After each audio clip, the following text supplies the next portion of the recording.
Es agua viva que sacia mi sed. Tu gozo en mí es esa fuerza que siento sin ver.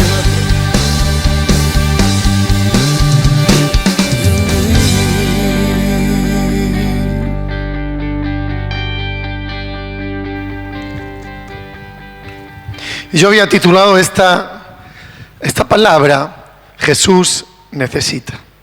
Y uno puede pensar, ¿qué necesita Jesús?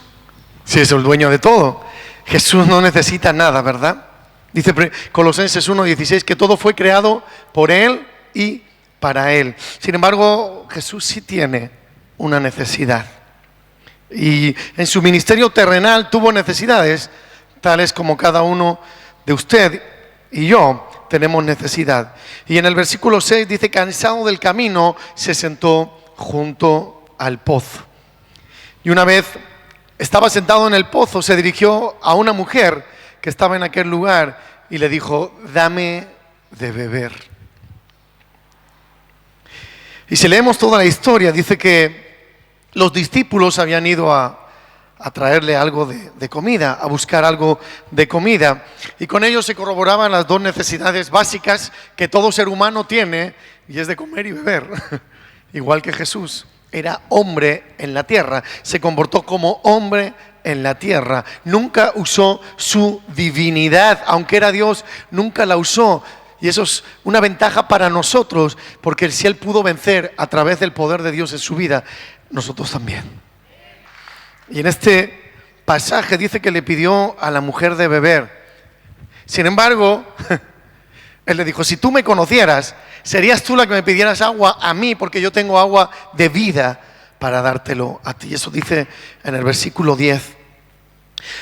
Si conocieras el don de Dios, ¿y quién es el que te dice dame de beber? Tú le pedirías y Él te daría agua viva. Y los apóstoles fueron a comprar algo de comer, pero Él terminó diciéndoles, como otras veces, en el versículo 32, yo tengo una comida que comer que vosotros no sabéis.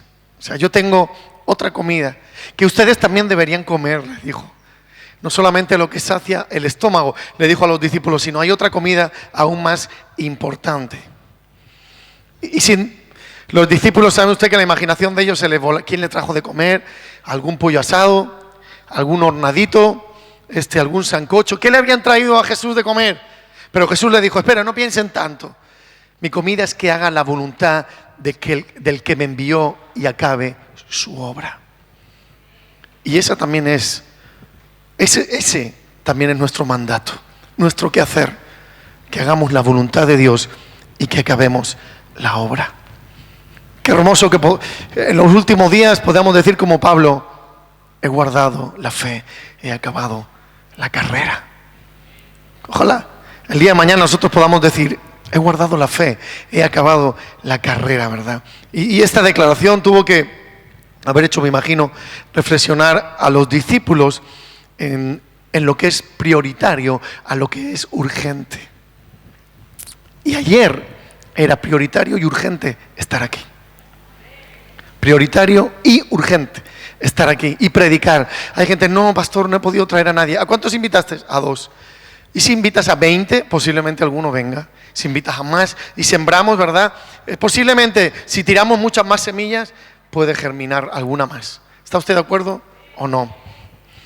Y los versículos del 35 y 38 apuntan a lo que es prioritario y urgente para un siervo de Dios.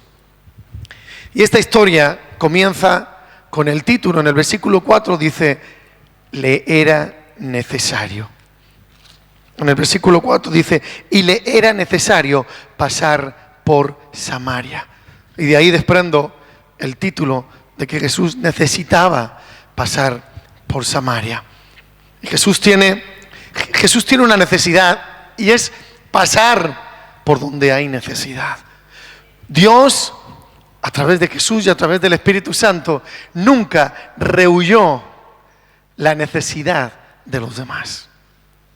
Si usted está en este lugar, es porque Él escuchó su clamor, es porque le atendió, Es porque ese clamor llegó delante de su trono y conmovió su corazón y tuvo misericordia y fue movido a misericordia. Igual como el buen samaritano fue movido a misericordia. El corazón del Señor, si hay algo que tiene, es misericordia. Y si hay algo que Jesús tiene necesidad, es justo eso, pasar por donde hay necesidad. Nunca rehuyó de la necesidad. Si hay algo que Jesús tuvo, es que mucha gente le paralizó en su ministerio y Él se dejó paralizar. Le parecía que le obstruían. Él iba, Lázaro está muy enfermo, y de pronto se va a otro sitio que también había necesidad. La hija de Jairo, y la gente lo para, y la hija de Jairo parece que muere. El siervo del centurión, y mucha gente paró a Jesús. Los 10 leprosos, pero ¿saben qué? A él le encantó cuando parece que le obstruían el camino a seguir su ministerio, porque sabía que gente que le paraba es porque él estaba pasando donde había necesidad. Y todos los que le pararon recibieron su milagro. Él estaba pasando y la mujer del flujo de sangre le tocó. Y parecía que le paralizaba. Y parecía que por la condición social, el estigma social que esta mujer tenía, 12 años con flujo de sangre, caracterizada o nombrada inmunda entre todo el pueblo. Y sin embargo esta mujer parece que paraliza a Jesús, y a Jesús le encanta. Porque toda la multitud estaba rodeando a Jesús y solamente ella le tocó con fe y le tocó con poder, sabiendo quién era Jesús. Y descubramos cuál hoy es la necesidad de Jesús. Y en primer lugar, para Jesús, la primera necesidad es atender personalmente a los que nadie quiere atender. Una vez terminó la cautividad en el pueblo de Israel, y con ello el regreso de todo el pueblo, se desarrolló una discrepancia entre los judíos y los samaritanos. Aun siendo familia, pues la tradición dice que son descendientes de Manasés y de Efraín, los hijos de José. Habían construido su propio templo, habían construido cada uno su propio templo para marcar las diferencias, aun viniendo de la misma familia y de la misma descendencia. Por eso entre ellos no se podían ver. Judíos y samaritanos no se podían ni ver. Por eso la mujer samaritana en el versículo 9 le dice a Jesús: pero si judíos y samaritanos no se tratan entre sí, ¿cómo tú vienes a pedirme agua? Si tú sabes que yo soy samaritana y tú eres judío, y no nos podemos ni hablar, ni nos tratamos entre nosotros. Y ahí estaba ella dibujando un cuadro de rencor y de prejuicio social que ellos tenían. Y Jesús, por supuesto que era consciente de esta situación y de esta discrepancia. Sin embargo, quiso ir a ese lugar. Quiso encontrarse con aquellos que decían que no se podían tratar entre sí. Samaria significa vivir con un cerco, con una muralla alrededor, con una vigía y un atalaya. O sea, eso nos hace ver que era como un sitio impenetrable. Nadie podía entrar, o por lo menos tenía un difícil acceso a los que no vivieran allí. Y esta mujer representaba muy bien el significado de este nombre, porque ella también vivía como una muralla alrededor de su vida. La soledad de su alma, porque no había encontrado un verdadero amor que le diera sentido a su vida, le hacía vivir esa condición. 5 maridos, le dijo, has tenido, y el que tienes no es tu marido. O sea, 5 maridos, y el que tienes ahora no es tuyo. Y si no era de ella, posiblemente era de otra. Posiblemente no vivía en una condición moral, quizás como pensamos, para estar delante del Rey de Reyes y Señor de Señores. Sin embargo, muchos piensan que no tienen la condición moral, que no soy digno de estar delante del Señor, pero no eres tú el que va hacia el Señor, es el Señor el que va hacia ti. Aunque tú te consideres que no tienes esa condición, ni yo la tengo, ni la tenemos, ni jamás la podremos alcanzar. Dignidad para estar delante del Rey de Reyes, Señor de Señores, jamás. Ha sido por su gracia. Ha sido por su misericordia. Ninguno de los que estamos aquí nos merecíamos el regalo de la salvación. Y no les estoy desmereciendo. Antes bien, lo único que quiero es afirmar aún más el regalo que Jesús nos dio a cada uno de nosotros. No les estoy despreciando ni a mí, pero es que no catalogamos. Delante de Dios no íbamos a catalogar nunca. Fue la gracia, la misericordia de Jesús el que fue al encuentro de nuestras vidas. Y para ella, la ciudad de Samaria, al margen de parecer su refugio, era su cárcel, porque ahí vivía bajo la sombra de sus recuerdos, bajo la sombra de sus dudas y bajo el dedo señalador de su propia reputación, apuntando en las manos de los demás, bajo la mirada escrutadora de los vecinos, que le dijeran: menudo carrerón llevas, hija, menudo carrerón. Esta, a 5 maridos, y si por eso no tiene bastante, le quita el marido a otra, a una pobre desgraciada, a una pobre que tardó un montón de años en casarse, quizás una solterona, y cuando encuentra un marido, va y esta y se lo quita. Vete a saber lo que dirían los vecinos, porque la gente siempre habla. ¿Es así? La palabra del Señor nos dice: tenemos alrededor tan grande nube de testigos. La gente está, para bien o para mal, deseando hablar de nosotros. Y si es para aumentar nuestra bendición, que hablen. Bienaventurados sois por cuando por mi causa os vituperen y digan toda clase de mal contra vosotros mintiendo. Dice la palabra del Señor: bienaventurados. Si hablan de nosotros no siendo verdad, pues que hablen. A nosotros nos dieron una fama increíble hablando de nosotros, ¿verdad? Y nos enteramos cosas que ni siquiera nosotros sabíamos de nosotros. ¿Y qué pasó? Que fuimos bendecidos un montón. Fuimos bendecidos. Y ahí estaba el cerco alrededor de ella y ella pensando que no tenía esperanza. Y así es como tanta gente vive alrededor nuestro. Rodeado de mucha gente, parece que su vida social es muy movida y parece que tienen mucha compañerismo alrededor y se sienten solos. Tanta gente que va a trabajar, tanta gente que ves rodeada de la multitud, pero cada uno está absorto en sus propios problemas. Viven en su familia y mucha gente, cuando apoya su cabeza contra la almohada, lo único que dicen es: ¿por qué vivo esta soledad? ¿Qué le pasa a mi alma que no encuentra contentamiento?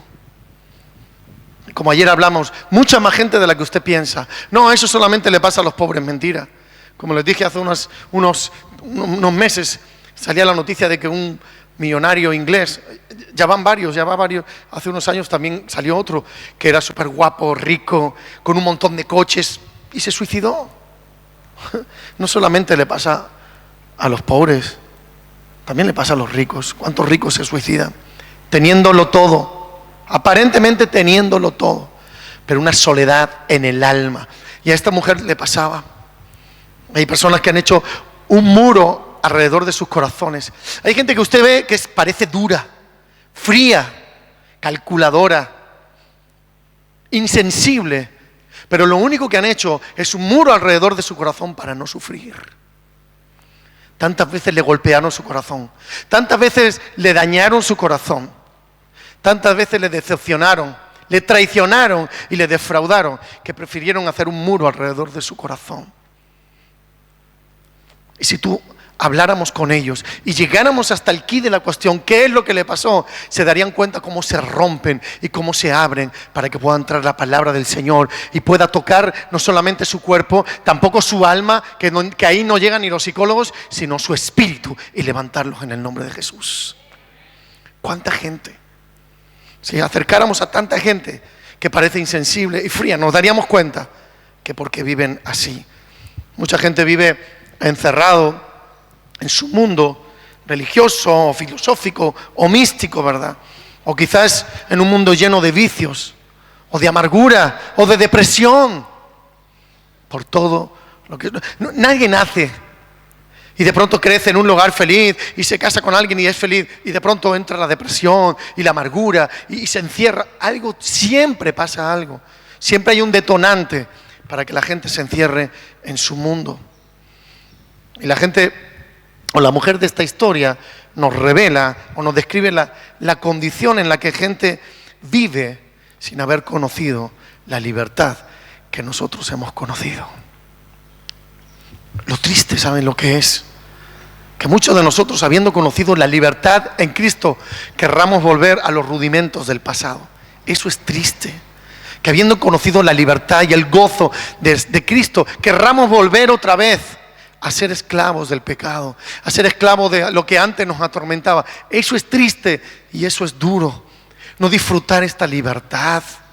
¿Cuántos antes hubiéramos pagado millones por dormir como dormimos ahora? Por saber que tenemos un destino glorioso y eterno, y sin embargo a veces nos olvidamos de darle gloria y gracias al Señor por lo que vivimos, por la libertad que tenemos. Gracias por la pasión que le ponen.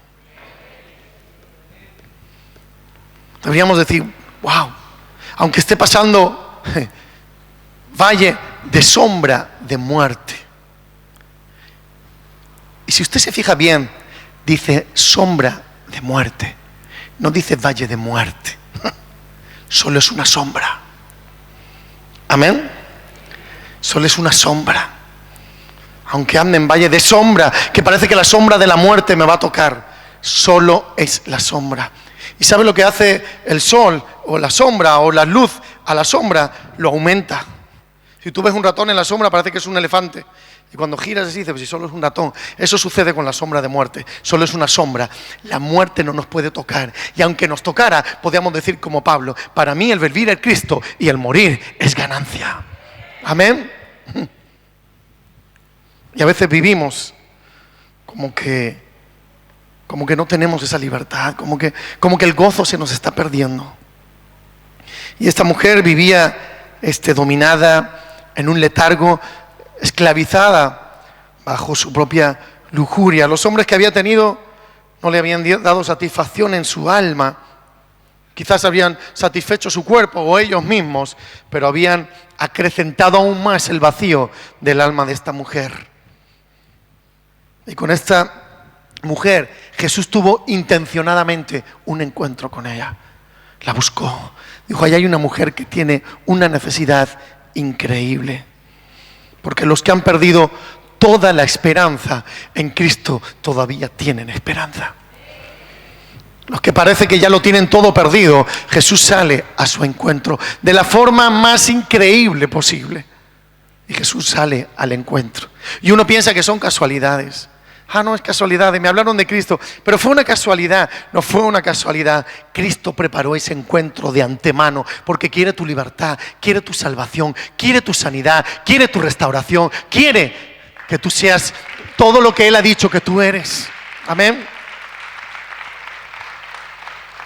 Nadie está más interesado que Jesús en que usted y yo seamos libres, que alcancemos todo el propósito por el cual nos creó. ¿Saben qué?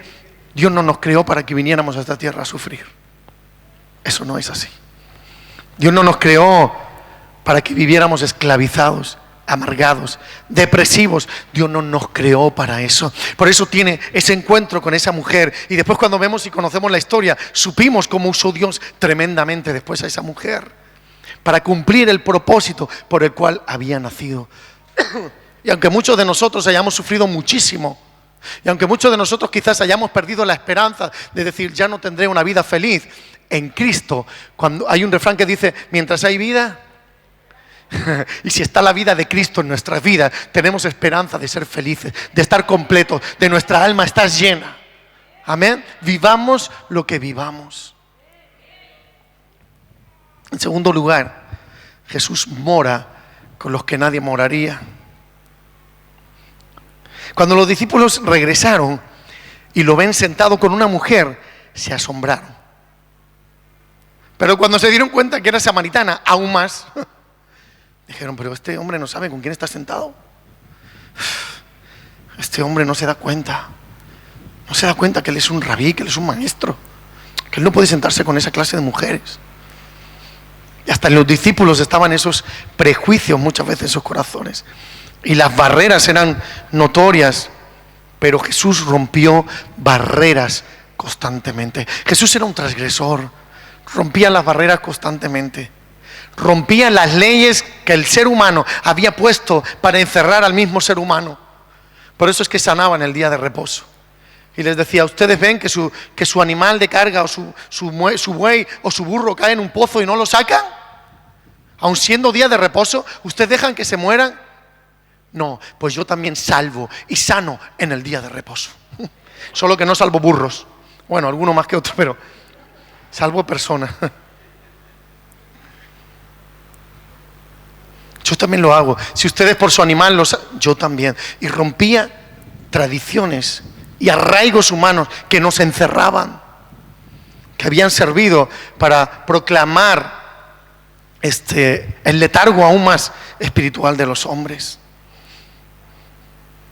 Y rompió la barrera del sexo en aquel normal. No era normal que un hombre estuviera orando con una mujer. Rompió la barrera del prejuicio,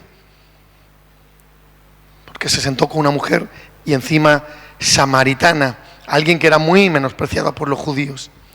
Y después rompió la barrera religiosa, porque los judíos decían que en Jerusalén se tenía que adorar, pero ellos hablaban de su propio monte de adoración. Ellos hablaban de su propio monte. Dijo la mujer: nuestros padres adoraron en este monte, pero vosotros decís que es en Jerusalén, en el lugar que se debe de adorar. Y Jesús rompió un prejuicio que hasta hoy nos sirve a nosotros. Lo que Jesús dijo: ni en este monte, ni en ninguno. Ahora adoraremos al Padre en espíritu y en verdad. Ya no es en este monte, ni en el tuyo, ni en el mío. Ni ganas tú, ni gano yo. Ahora puedes adorarle donde quieras. Si quieres en tu casa, dice, adórale. Si quieres en el trabajo, le puedes adorar. Si quieres en la playa, le puedes adorar. En el campo, le puedes adorar. En la iglesia, le puedes adorar. En todo lugar, dijo Jesús, le puede adorar. Porque el Padre busca adoradores en espíritu y en verdad. No solo en lugares, sino que me busquen a mí. Amén.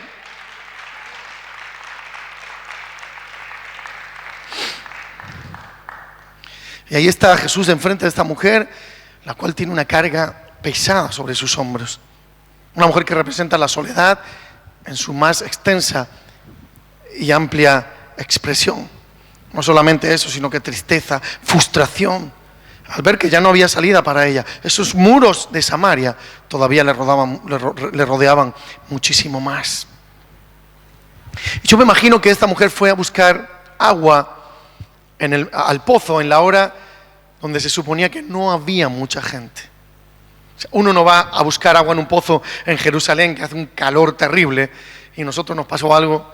La primera vez que mis hijos íbamos a Jerusalén, subíamos por la cuesta para llegar a Jerusalén, apenas quedaban 2 kilómetros y se nos rompió la furgoneta y no llegamos. Y de pronto estábamos como a 46 grados dentro de esa furgoneta. No tenía aire, no podía arrancar. Y en el techo empezamos a hacer huevos fritos y cocinamos. Se podía cocinar en el propio techo. Me imagino que esa mujer, cerca de Jerusalén, en Samaria donde vivía, también la temperatura es la misma. Y nosotros no vamos a las 3 de la tarde a buscar agua a esa hora. Uno lo hace a las 9 de la mañana o a las 8 o 9 de la noche, cuando ya el sol ha caído. Pero me imagino que si los discípulos fueron a comprar comida, me imagino yo, que si los discípulos fueron a comprar comida es porque era la hora de comer. ¿Sí? Comida y comer, pues uno calcula, ¿verdad? Y seguramente pues 1:30, 2, 3 de la tarde. Y esa mujer fue al pozo. Por todo el prejuicio, por todo el estigma, por todo el señalamiento de la gente hacia su vida, dijo: no, yo no quiero que me vean. Para evitar esa vergüenza de ser vista de una manera pública, ¿verdad? Y qué cuadro tan gris, qué cuadro tan triste produce el pecado. La vergüenza del pecado, el señalamiento del pecado, que esa mujer no quería ser vista. Y es lo que sucede cuando alguien se siente señalado por su propio pecado. Lo que hace es tiende a encerrarse, primero en sus pensamientos, en sus sentimientos y después a la vista de los demás. Y es por eso que mucha gente cae en depresión, no quiere ver a nadie, se siente señalado. Los prejuicios le pesan demasiado, parece que tienen aquí en la nuca un peso fuertísimo, ¿verdad? El pecado es como la lepra que nos destroza la vida y nos avergüenza delante de los demás. Los leprosos, aún aquí en España, había un sitio a las afueras donde tenían que ir los leprosos. Y allí en Israel igual, los leprosos estaban apartados. Y si usted ha visto la película de Ben-Hur, sabe de lo que hablo. Tienen que estar apartados. Encima tenían que ir tapados y encima tenían que ir con una campanilla diciendo: inmundo soy, leproso soy, inmundo soy. O sea, lo que le avergonzaba, encima tenía que confesarlo públicamente. inmundo soy, para que la gente huyera de él. ¿Se imagina que nosotros por nuestro pecado, por todo lo que hicimos, tuviéramos que ir gritando, inmundo soy? Pues todo el mundo estaría gritando, inmundo soy. Y eso es lo que hace el pecado, avergüenza. Pero cuando Jesús se hace presente, hace que toda esa vergüenza se acabe. Jesús levanta nuestra cabeza y nos dice, ¿ninguno te condenó? ¿Se acuerda aquella mujer que fue sorprendida en el acto mismo de adulterio? Y la traen delante de Jesús y dice que Jesús estaba escribiendo en tierra. Ni les hizo ni caso. No les hizo ni caso. La gente la trajo para avergonzarla, la trajo para culparla.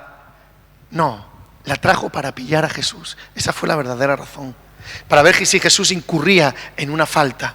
Porque Jesús la hubiera condenado, le hubieran dicho, eres un injusto, porque falta el hombre. Porque para hacer un acto de adulterio faltan dos. ¿Dónde está el hombre? Jesús, eres un injusto. Pero Jesús se las sabe todas. Jesús conoce el corazón humano y la mente humana porque Él la creó. Y no les hizo ni caso. A los que quieren venir a avergonzarnos, no les hace ni caso, no les presta atención. A los acusadores no les hace ni caso porque hacen la función del diablo. Y Él siguió escribiendo en tierra. Y dijo, si alguno está libre de pecado, que lance la primera piedra. Y dice que desde los más mayores primero soltaron las piedras. Desde los que más pecados tenían hasta los que menos les había dado tiempo a dar o hacer, soltaron la piedra. Y con esa misma parsimonia y ese mismo sentido del humor le preguntó, ¿ninguno de estos te condenó? Y ella dijo, ninguno, Señor. Dijo, pues yo tampoco. Y soy el que te puede condenar, porque soy el juez justo sobre la tierra, porque fui el que te creé. Si ellos tampoco, yo menos, porque yo te he puesto en este mundo para traer, como dice Juan 10:10, para darte una vida y vida abundante. Ninguno te condenó, no, yo tampoco. Vete y no peques más. Amén. Y es lo que hace el Señor, nos trae libertad y no nos condena. Y no nos condena. Y ahí saben que hay un pozo del encuentro para cada uno de nosotros, para encontrarnos con Jesús. Y seguramente Él nos va a pedir algo, como esta mujer le pidió agua. Y la mujer le dijo, ¿me pides tu agua a mí que eres judío? Jesús dijo, ay, si supieras quién soy. Qué increíble, ¿no? Esa mujer viéndose con el Rey de Reyes y Señor de Señores, ¿se imagina? Qué increíble. Si supieras quién soy. Era como el rey, creo que era Alfonso XII, que se dice el rey Alfonso XII, aquí en España, salía por las noches a las tabernas a tomarse un chupito con la gente y conocer el corazón del pueblo. Y salía en un traje normal, trataba de estar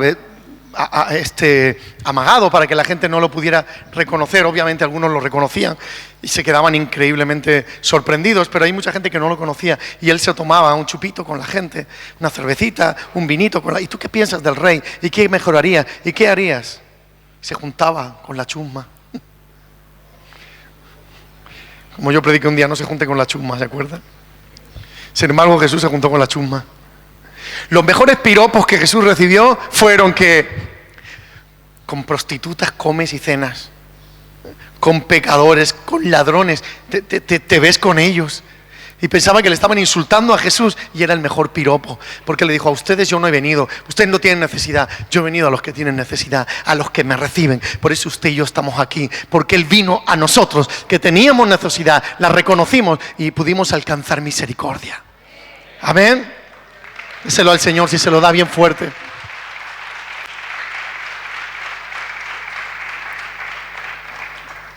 Amén. Él viene, Él está lo atento a la gente que parece que no califica. Esa es a la que Jesús viene. Al ciego Bartimeo, que dice que estaba junto al camino porque no calificaba para estar en el camino donde estaban todos los transeúntes, donde estaba toda la gente normal, pero él estaba fuera del camino porque no calificaba, porque era un desechado, era un tullido, era un lesionado, por lo tanto no valía, estaba junto al camino. Sin embargo, Jesús pasó por ahí y conocemos la historia que dice que empezó a clamar, Jesús, hijo de David, ten misericordia de mí. Y Jesús pasaba y Jesús lo oía. Pero Jesús pasó de largo. Jesús, hijo de David, ten misericordia de mí. Y Jesús seguía andando. Y uno puede decir, ¿está pasando de él? No. Si vemos toda la historia, fue algo maravilloso. Porque dice que la gente se le acercaba y dice, ¿te quieres callar? Estás molestando, que te calles la boca. Estás molestando al maestro. Eres ciego y además feo, te lo digo yo. Cállate la boca. Como no te ves tú, ya te lo digo yo. Y dice que le daban de cachete. ¡Puf! Cállate. Y por eso Jesús pasó de largo. ¿Por qué? Porque Jesús de pronto se para y escucha el clamor y le dice que mandó llamar al ciego. Tráeme a Bartimeo delante mía.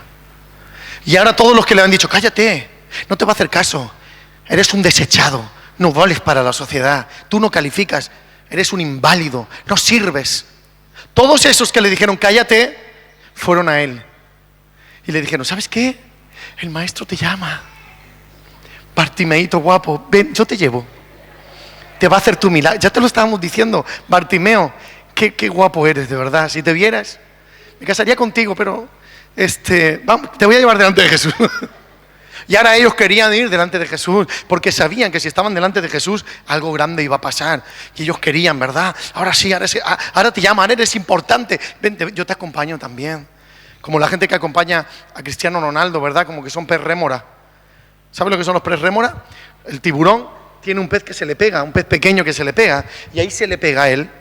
Y entonces todos los trozos que el tiburón, cuando el tiburón atrapa una presa y la destroza, todos esos trocitos de carne él se los come. Y mientras le limpia de parásitos y de cosas, pero ahí está pegado el pez rémora, pegado al tiburón.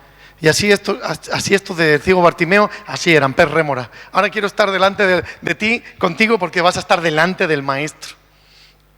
Y los que no le dieron honra, Jesús hizo que le dieran honra. Llamarlo, traerlo delante de mí. Porque Jesús se acerca y come y se relaciona con aquellos que nosotros pensamos que están desechados. Con aquellos que el mundo piensa que no valen para nada. Con esos es con los que Jesús está. Es con lo que Jesús se siente cómodo. En tercer lugar, Jesús necesita salvar lo que otros no salvarían.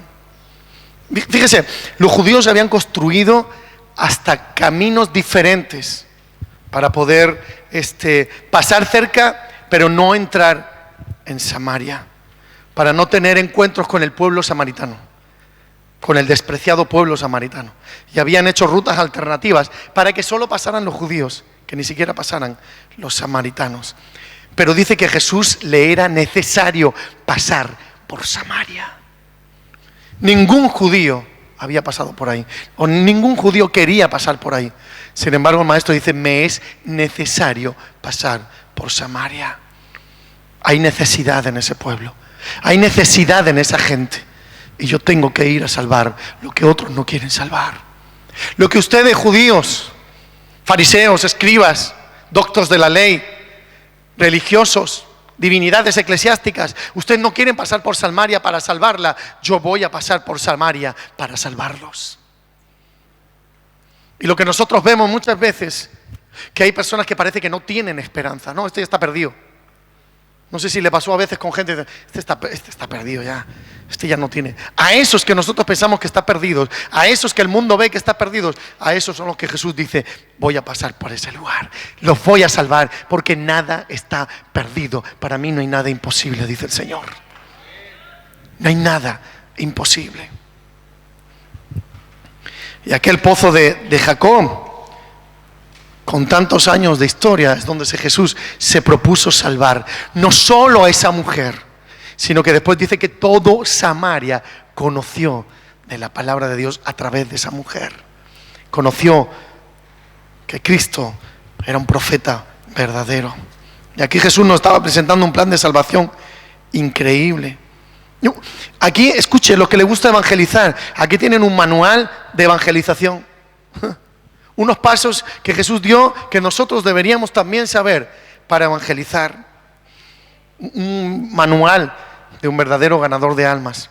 En primer lugar, la salvación requiere de un conocimiento de mi propio fracaso. de reconocer mi verdadero estado, de no esconderme delante del Señor. Y esta mujer dijo: no tengo marido. Dijo la verdad: no tengo marido.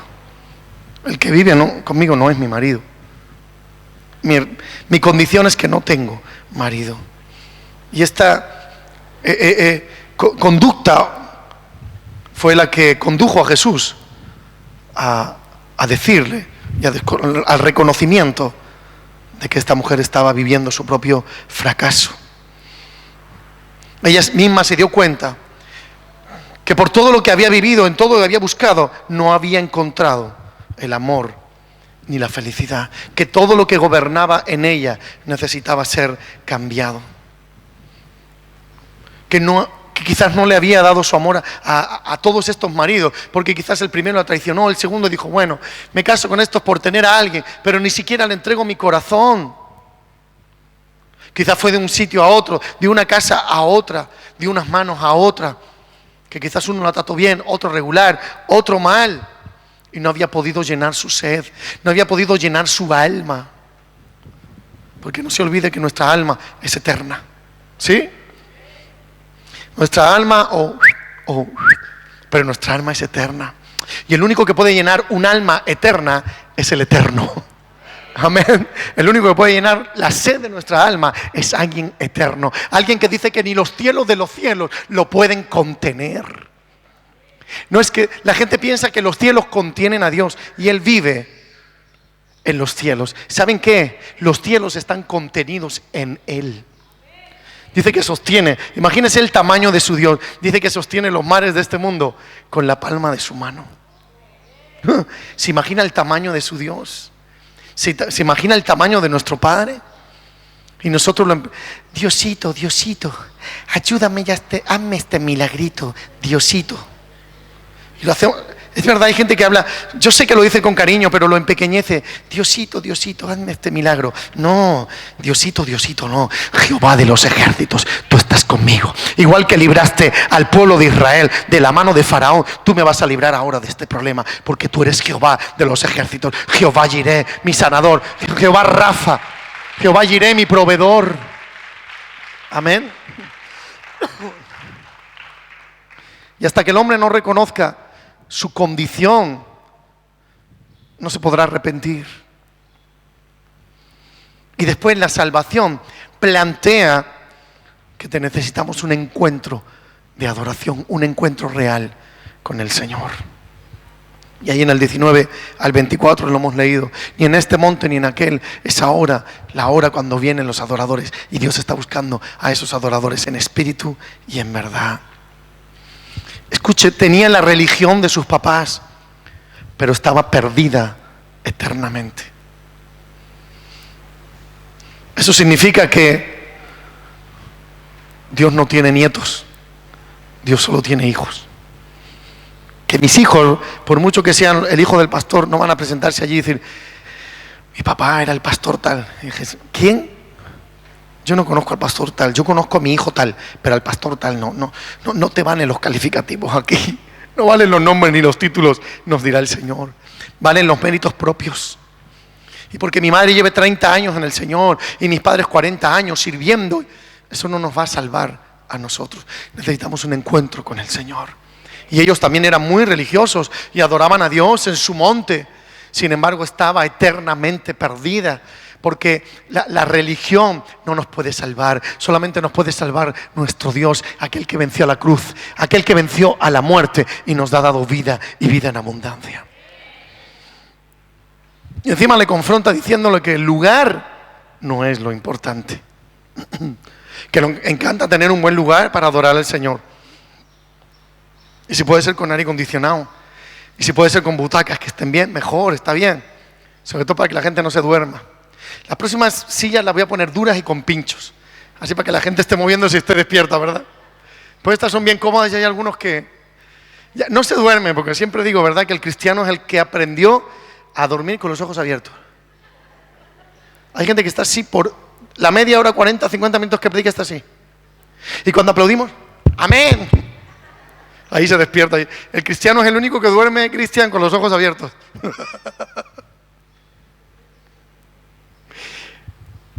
La religión no nos pudo salvar. Amén. Y el lugar no es lo más importante. Venimos a este lugar porque como pueblo tenemos que tener un sitio para reunirnos. No nos vamos a reunir ahí con las chufas o en medio de la plaza. Necesitamos un lugar. Pero el lugar no es lo más... Ay, en la iglesia yo adoro al Señor, pero en mi casa me cuesta. No te debería costar, porque el Señor se va contigo. Cuando muchos despiden el culto y dicen: Señor, nos despedimos de este lugar, mas no de tu presencia. Amén. Nos vamos y ahí estamos, su presencia. Nos vamos a la playa y aunque sea pasarlo bien, su presencia está con nosotros y se goza de que nosotros lo pasemos bien. Nos vamos a la heladería, ahí está el Señor. Nos vamos a evangelizar, ahí está el Señor. Nos vamos a nuestro cuarto y oramos, ahí está el Señor. Amén. El Señor le dijo: Dios es espíritu. Ustedes se han equivocado. Ustedes han encerrado al Señor. Lo han encerrado en una urna de cristal. Y le han dado boca para que no hable, y nariz para que no huela, ojos para que no vean, y manos que no palpen. Y lo han encerrado en ese lugar, en ese cristal, y van ustedes y le adoran. Pero Él no puede hacer, ese no puede hacer nada por ustedes porque ustedes mismos lo han encerrado. Dios es espíritu, y en espíritu es necesario que le adoremos. Y a un espíritu no se puede encerrar. Amén. Los religiosos tienen que entender que a un espíritu inmenso, poderoso, como es nuestro Señor, no se le puede encerrar. Y tampoco lo podemos limitar.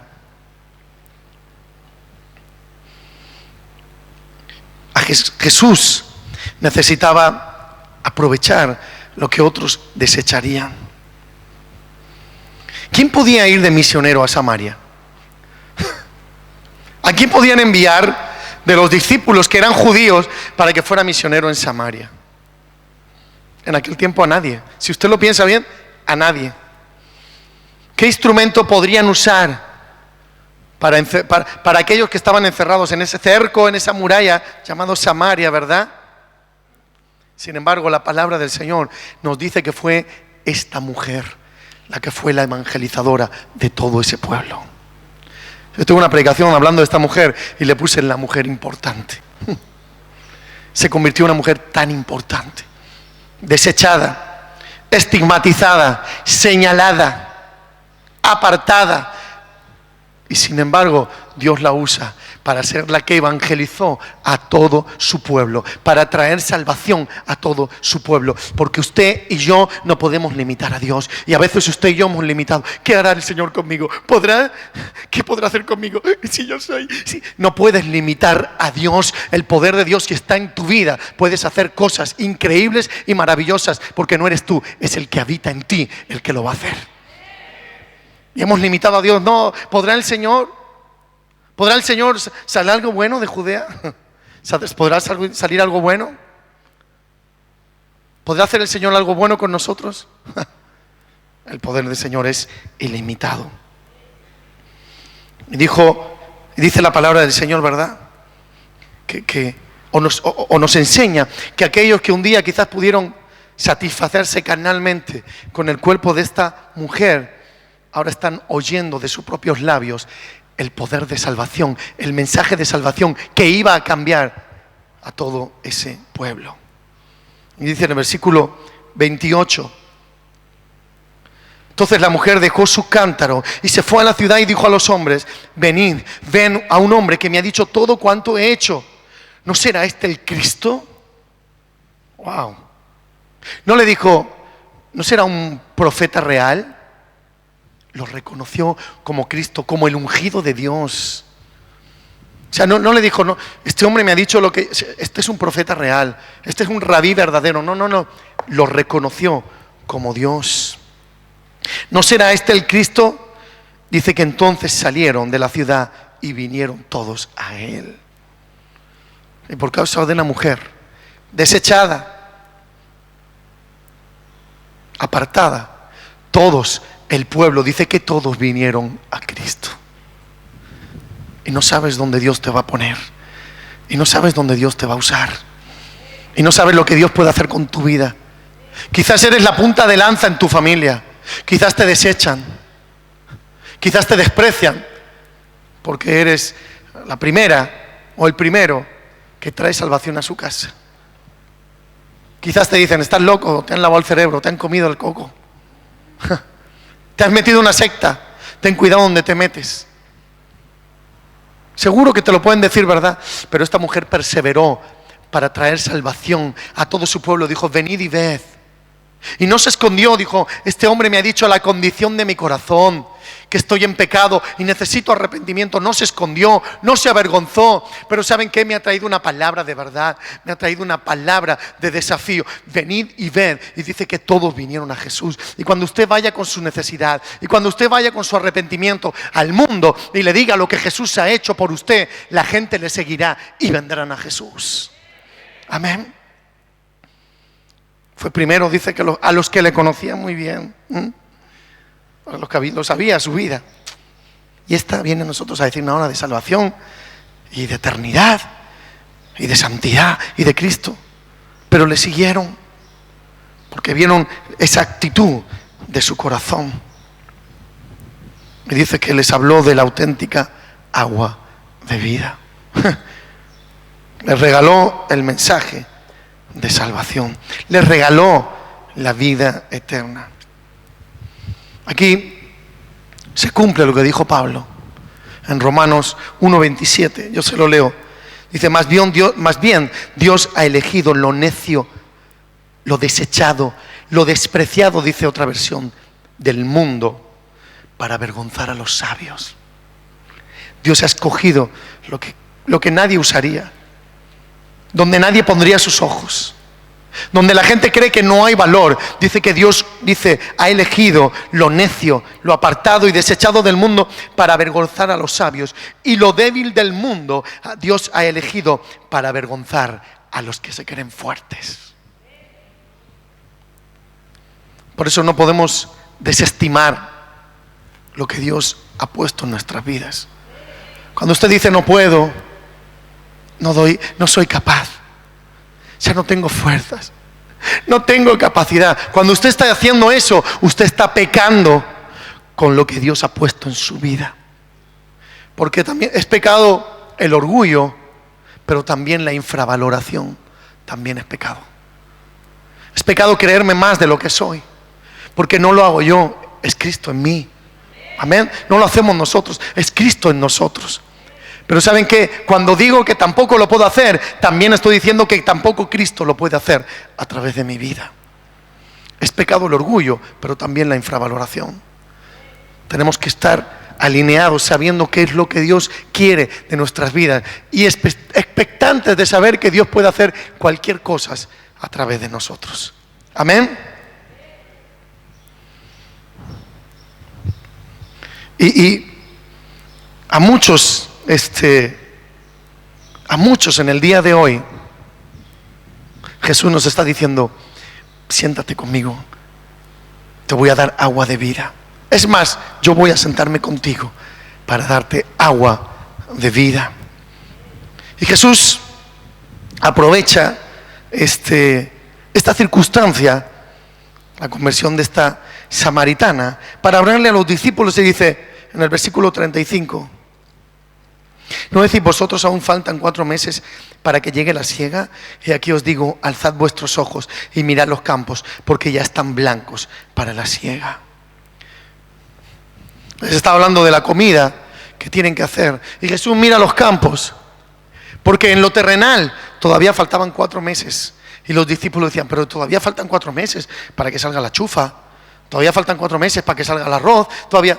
Pero Jesús les dijo, no, los campos ya están blancos, los campos ya están listos. Y eso es lo que nos dice el Señor, que el evento en tu presencia tenía que ser un evento de multitudes, porque los campos ya están listos, porque en la gente hay mucha necesidad, muchísima necesidad. Solamente que tenemos que tener la valentía suficiente de ir y predicar el evangelio, porque hay toda la gente necesita lo que usted y yo tenemos, que fue dado por gracia, y de gracia tenemos que dar.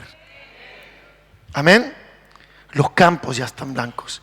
No, ¿para qué le voy a hablar a este? Uy, si este está muy atormentado. Uy, este está perdido. O este no entiende nada. No, mejor no.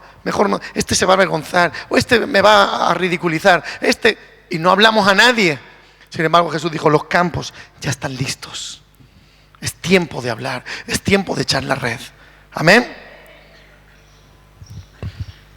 La gran comisión se va a cumplir cuando nosotros entendamos que hay que ir. ¿Alguien me escuchó? La gran comisión se va a cumplir cuando usted y yo entendamos que hay que ir, que hay que salir, que hay que hablar, que hay que predicar. ¿Qué es lo que tienes? El poder del Espíritu Santo y un testimonio. Dale, con eso es suficiente. Con eso es más que suficiente. Esta historia nos dice que a Jesús le era necesario pasar por ahí.